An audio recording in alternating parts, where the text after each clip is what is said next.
Shalom a todos, bienvenidos a mi espacio. Soy el profesor Ahmed Najarwadi. Tengo una noticia buena y tengo una noticia mala. La buena es que si ustedes están preparados, Yahshua vendrá. Y la mala noticia es que si nosotros no estamos preparados, Yahshua vendrá de todas maneras. Porque no importa la condición como tú estés, Yahshua viene pronto.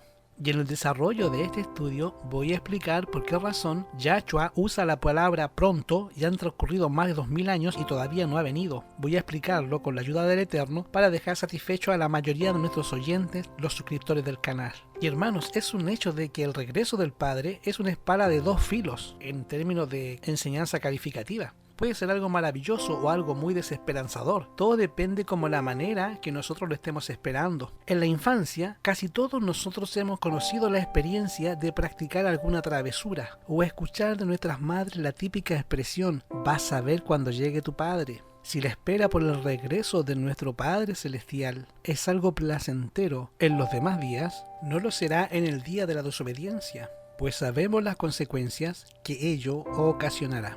La lección inicia correctamente recordándonos la aprensiva espera del pueblo en la espera de la cercanía del atrio en el día de la expiación y con relación a esta imagen a nuestra condición. Al fin y al cabo, proféticamente hablando, estamos viviendo en el tiempo de la expiación. Es decir, Yahshua comenzó su fase de sacar los pecados del santuario persona por persona arrepentida a partir del cumplimiento de la profecía de los 2300 días. Que concluyó el 22 de octubre de 1844. Y desde ahí, Yahshua viene investigando cada caso de todos los que se entregaron a Mashiach, y este juicio no comienza con Abel, sino que comienza con el primero que estaba en la tierra, es decir, con Adán. Y la lógica es que Yahshua tiene que comenzar con el primero que él creó. Y el primero que él creó fue Adán, y después viene Eva, y así sucesivamente. Este juicio a los muertos va a pasar a los vivos. Ahora, Yahshua va a dejar el santuario celestial. Pregunto, ¿no debería la solemnidad del antiguo y tipológico día de expiación de los hebreos enseñarnos acerca de la forma en cómo esperar a nuestro Salvador?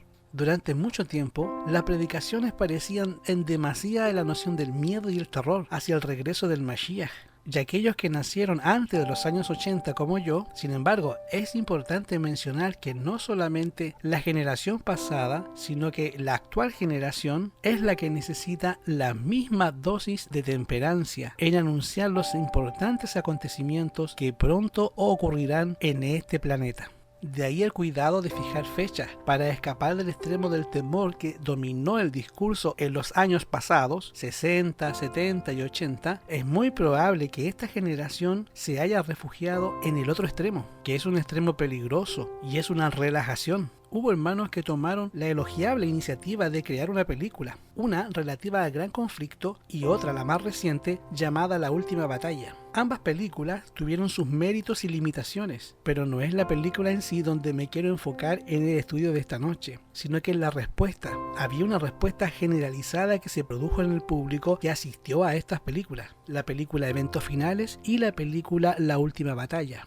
La primera causó en muchas personas, o en un grupo considerable, diría yo, una sensación de interrogante y preocupación con respecto al futuro y a la cercanía de la segunda venida de Yahshua. Muchos jóvenes al terminar la película se preguntaban si habían cometido el pecado contra el Ruach HaKodesh, si tenían tiempo de contraer matrimonio antes del regreso de Mashiach y si valdría la pena terminar la carrera universitaria. Con la segunda película, La Última Batalla, la reacción general fue sencillamente diferente porque no había tanto temor o no había tanta expectativa como la primera, porque los comentarios giraban en frases como «es una buena película» o «las alas del ángel podían haber sido un poquito más realistas porque parecía que eran de plástico». Hace tiempo atrás, en la época de los 60, 70 o 80, cualquier rumor con respecto a la ley dominical pasaba a ser un tema de conversación en la puerta de las iglesias e incluso en las vigilias que periódicamente se hacían. Ahora, esta sensación causada por esta clase de temas parece haber disminuido notablemente. Se habla poco. Quizás la explicación está en un diálogo con un amigo que hace tiempo que no lo veía. Estábamos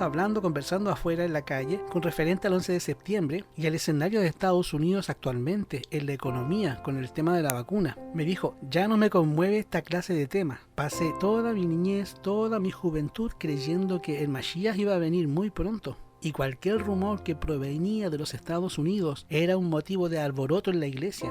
Después todo se deshacía en la nada. Hoy ya estamos vacunados contra esta clase de cosas. Eso fue lo que él me dijo. Le dije, en la Biblia nosotros tenemos una pregunta retórica de Yahshua que se responde a sí mismo, y es: cuando el Hijo del Hombre viniere, ¿hallará fe en la tierra?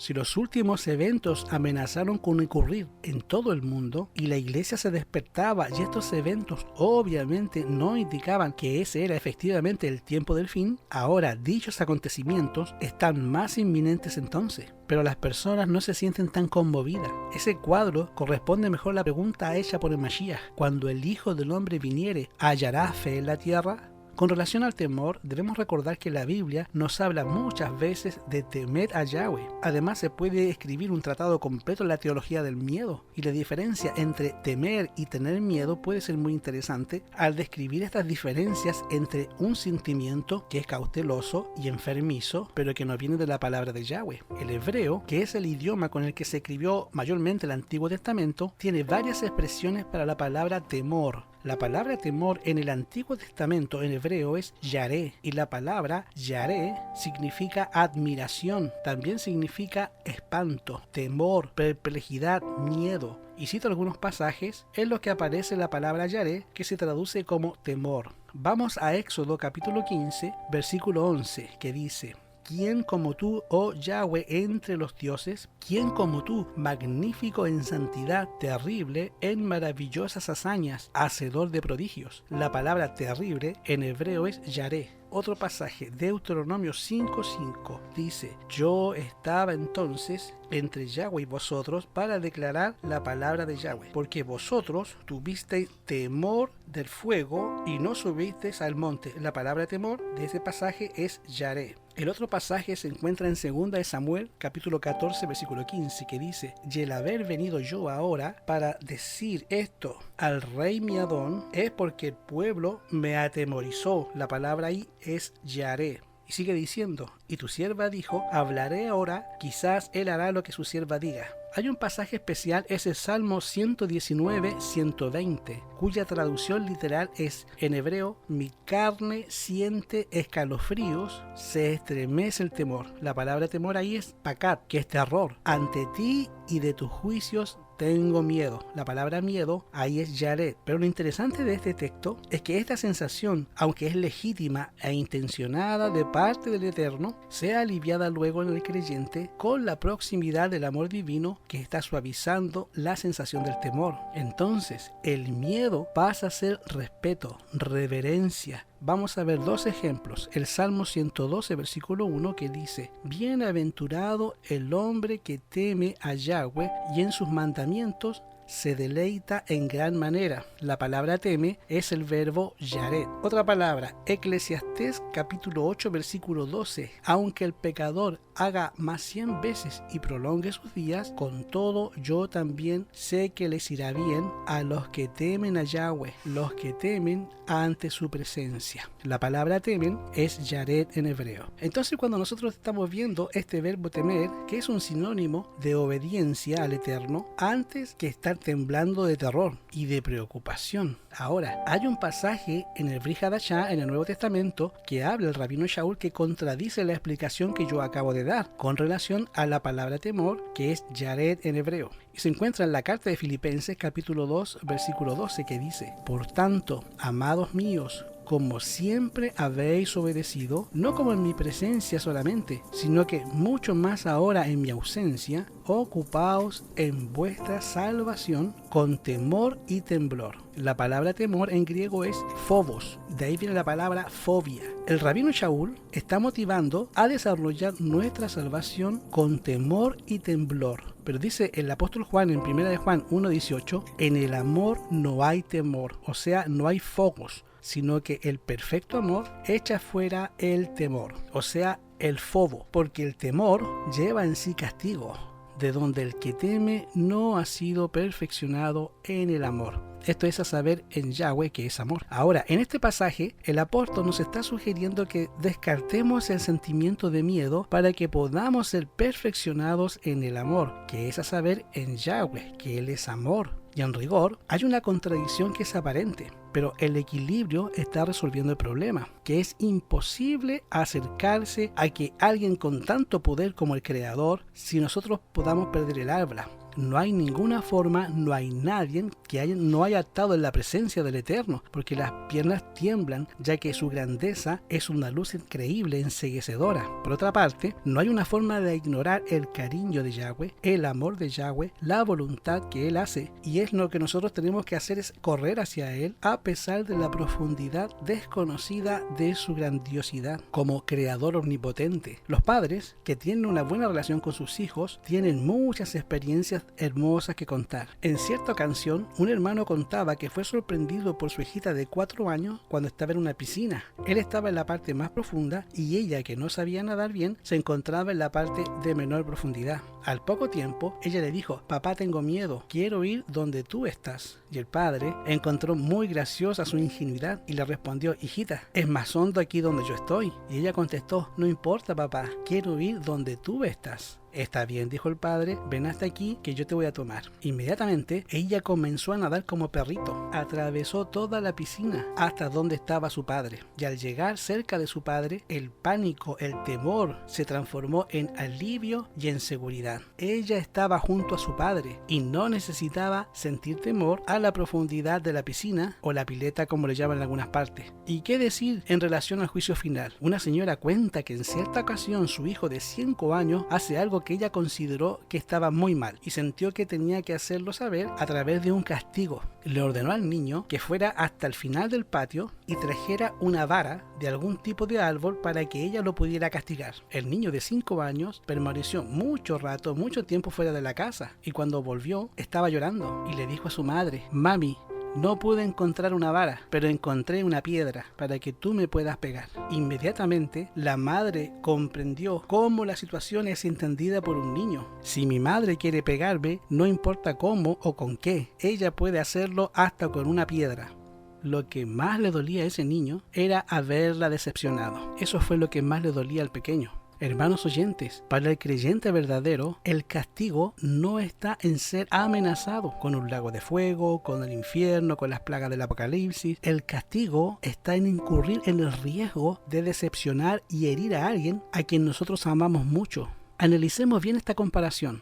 Un joven puede tener miedo de que un pandillero lo asalte con alguna navaja, con alguna arma de fuego, pidiendo que le entregue su billetera, pues él necesita su dinero para comprar la droga. El joven le daría su billetera porque tiene miedo de él, pero no porque respete a ese delincuente. Si pudiera, lo mataría en el mismo momento. Pero este mismo joven llega a su casa y su padre tiene alguna enfermedad, un cáncer que lo está consumiendo, pero él, como ama a su padre, lo ve sufriendo y el padre le pide dinero para poder comprar el medicamento que le mitigue el dolor. El hijo, preocupado por su padre, vacía su billetera completamente sin dudarlo y le entrega a su padre todo el dinero que él necesita con tal de mitigar el dolor que él está sintiendo, porque lo ama mucho. Pregunto, ¿cuál es la diferencia entre estas dos situaciones? Notemos que el padre no tenía ninguna manera de obligar físicamente al hijo o quitar el dinero a la fuerza como el pandillero, sino que el temor que tenía el joven era en relación al respeto a su padre y no a un chantaje. Hermanos, han pasado muchos siglos de la promesa de que Yahshua hiciera a su pueblo en ese monte de los olivos que está escrita en Mateo 24 del 3 al 31. He aquí, vengo pronto. Con toda esta demora, la impresión que se tiene es que él nunca va a cumplir su promesa o que la esperanza de que él regrese no pasará de ser una fantasía infantil. Pero esto no es verdad. La Biblia dejó registrada bien clara de que se producirá una larga espera antes de que Yahshua venga por segunda vez. Después de haber recibido la visión del juicio final, el profeta Habacuc escribe en el libro de Habacuc 2:3 lo siguiente: porque la visión es para el tiempo final, llegará a su fin y no fallará, aunque se tarde, espérala, que sin duda vendrá y no fallará. El apóstol Pedro, antes de morir, también le dejó a todo el pueblo una carta en la cual escribió en 2 de Pedro 3:4 lo siguiente: y dirán, ¿dónde está la promesa de su venida? O sea, de la venida de Mashiach. Desde que los padres murieron, todas las cosas siguen como desde el principio de la creación. O sea, tenemos mucho tiempo esperando a Yahshua y los que lo esperan mueren y otros vienen. Puede ser que alguien pregunte, espera un poco.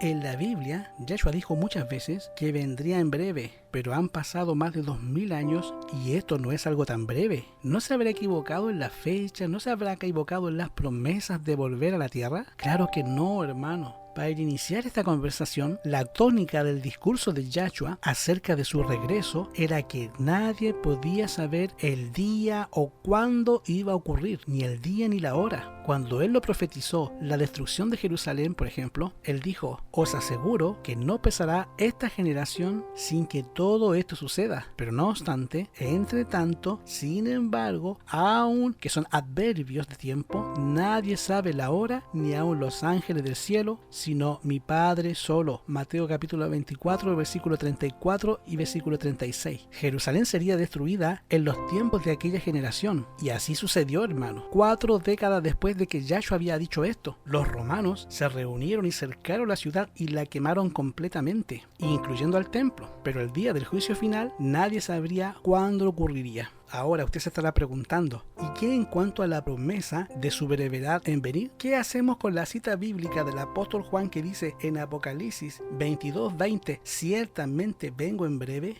La respuesta se encuentra en Apocalipsis 22, versículo 10 al 12, que dice, y me dijo, no sellen las palabras de la profecía de este libro, porque el tiempo está cerca. El que es injusto sea injusto todavía, y el que es inmundo sea inmundo todavía.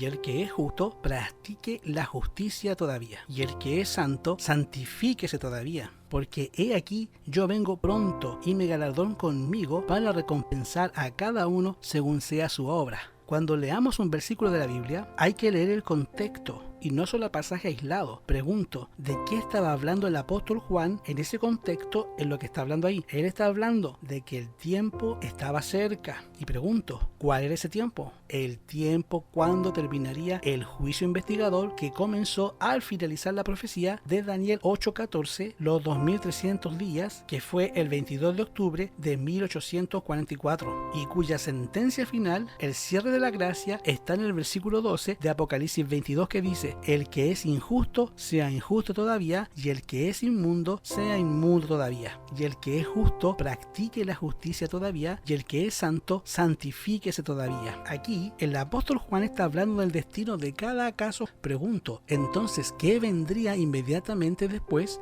de la sentencia del versículo 11? El versículo 12 nos contesta, he aquí yo vengo pronto, y mi galardón conmigo para recompensar a cada uno según sea su obra. Y pregunto, ¿por qué vendría pronto? Porque entre el fin del juicio investigador y la segunda venida de Mashiach será un periodo muy breve. De ahí que la palabra pronto que aparece en la Biblia con relación a la segunda venida, o la frase he aquí vengo en breve, hay que tomar en el contexto correspondiente. Por eso Yahshua no mintió, ni Juan tampoco, cuando dijo he aquí vengo pronto o he aquí vengo en breve. El maestro lo dejó bien clara la idea de que debemos estar preparados para encontrarnos como si él viniera hoy, porque hasta nos podría sorprender la muerte en cualquier momento. Y el tiempo se detiene para los que están muertos. En 1 Corintios capítulo 15, 52 dice Pablo, en un momento, en un abrir y cerrar de ojos, a la final trompeta, porque se tocará trompeta el shofar, y los muertos en Mashiach serán resucitados incorruptibles, y nosotros seremos transformados. La palabra momento que usa Pablo ahí en 1 Corintios 15, 52, o sea, en un momento, esa palabra momento que usa ahí en griego es átomos. Y el valor con relaciones del tiempo de un átomo equivale a un 12% de un segundo. Te lo repito una vez más, la palabra átomo, que se traduce como momento o en un momento en 1 Corintios 15, 52, su valor con relación al tiempo equivale a un 12% de un segundo. Es decir, para los muertos en Mashiach, no importa el tiempo que hayan pasado o haya transcurrido, ya sea un día o 6000 años. Para ellos, la resurrección será de un 12% de un segundo entre su muerte y su resurrección, aunque hayan transcurrido más de 6000 años. Por otro lado, mientras Yahshua viene, nosotros debemos de trabajar en la comunidad y nuestra propia vida como si él fuera a demorarse en venir un poco más. ¿Y saben por qué? Porque hay personas que, teniendo en cuenta la promesa de que Yahshua regresa, creen que los seguidores del Mashiach no tienen nada que hacer en el mundo a no ser de esperar el regreso de Mashiach. Piensan que las preocupaciones políticas, los programas para combatir el hambre, la pobreza, la toma de conciencia política y social son cosas que no merecen el más mínimo interés. Pues solo el regreso de Yahshua es lo importante y cómo regirá el mundo. Pero también hay fanáticos que no les importa lo que le pase a su país. No participan de ninguna sociedad de beneficencia, ni se casan. O si son casados, no permiten que sus hijos estudien, porque Yahshua vendrá pronto, y como viene pronto, no hay tiempo para terminar los estudios o para hacer una carrera profesional universitaria. Algunos argumentan lo siguiente: la Biblia dice que cuando Yahshua regrese, el mundo estaría en caos. Entonces, si nosotros mejorar la sociedad, estaríamos yendo en contra de la palabra y las profecías de la palabra de Yahweh. Las personas que actúan así, desgraciadamente, hermanos, no han entendido, no han comprendido la orientación del Maestro. En una de sus parábolas acerca de la segunda venida, Yahshua pregunta en Mateo capítulo 24 del 45 al 47 lo siguiente: ¿quién es pues el siervo fiel y prudente a quien su Señor puso sobre su familia para que le dé el alimento a tiempo? Bienaventurado el siervo a quien cuando su Señor vuelva lo encuentre haciendo así. Os aseguro que lo pondrá sobre todos sus bienes. ¿Qué está diciendo aquí Yahshua? Que trabajemos mientras tanto Él viene. Demos alimento a la familia nuestra entre tanto Él viene. Estudiemos en las universidades conscientes de que Yahshua viene pronto. Casémonos conscientes de que Yahshua viene pronto. No es de Yahweh de que su pueblo lo espere en forma ociosa. Hay que trabajar por las almas. Hay que trabajar por los vecinos, por los compañeros de trabajo o los compañeros de estudio, con los enemigos. Hay que trabajar y decir al mundo que si queremos una sociedad mucho mejor, que nos preparemos para el regreso glorioso de Yahshua que pronto volverá. Se cuenta que cierta vez una niña de 6 o 7 años le entregó a un hombre una literatura con esa palabra: Yahshua muy pronto vendrá. Sin el menor sentimiento con la niña, ese adulto le devolvió la literatura, soltando una irritante carcajada y diciéndole en son de burla: ah, sí, quiere decir que Yahshua está por venir. Oye, muchachita, cuando él venga, dile que le dejé un abrazo, si es que realmente viene. Con simplicidad la niña contestó: si Yahshua va a aceptar el abrazo de usted, no lo sé. Pero ahora recuerdo que el apóstol Pedro dijo que vendrían hombres como usted, burlándose de la promesa de Yahshua. Ellos serán quemados y vendrán a ser cenizas en el día del juicio final. Deberá disculparme, Señor, pero creo que usted tiene un problema muy grande que resolver con el Eterno. Y según la Biblia, el regreso de Yahshua es un evento que involucrará a todos los sentimientos al mismo tiempo. Para aquellos que están en paz con el Eterno y obedecen su palabra, por amor, será un momento de gozo y mucha expectativa.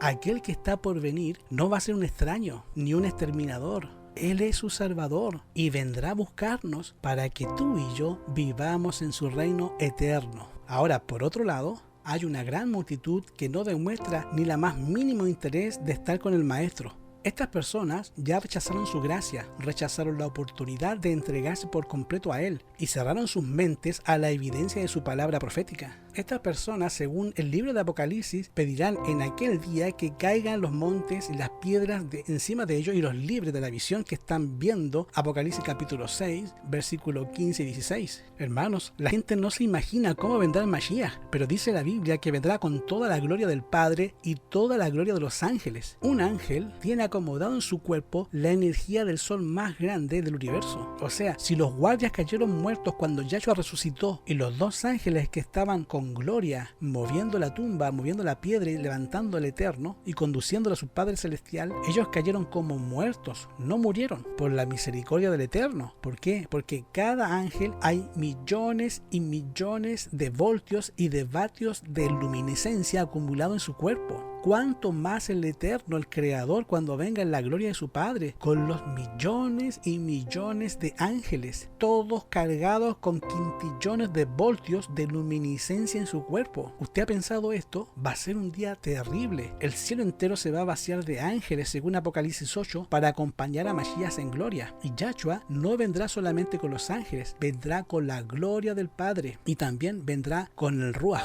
van a venir a darle la bienvenida a su pueblo, que sufrió por más de 6.000 años en la tierra, y para poder soportar esa refulgencia de su divinidad y la refulgencia de los ángeles, se necesita un cuerpo nuevo, un cuerpo restaurado, un cuerpo de gloria. Y para que nosotros podamos soportar su venida sin morir, tendremos que ser transformados en un abrir y cerrar de ojos al final shofar, a la final trompeta. Gloria sea al Padre, hermanos, porque Él nos va a preparar para contemplar su rostro en su hermosura y gozarnos con Él 1000 años en el cielo. Y toda una eternidad en una tierra que no tendrá fin, ni habrá tampoco un momento de silencio, tampoco habrá momentos en los cuales los redimidos serán todos salvos. El cansancio no va a existir, porque no va a existir más el pecado, y viviremos y viajaremos y nos iremos a los lugares más lejos del universo. Este es el mensaje que proclamamos: teme a Yahweh y darle gloria, porque la hora de su juicio ha llegado. Y créalo, hermano, el Adón viene pronto, tan pronto como los días que nos quedan de vida en esta tierra.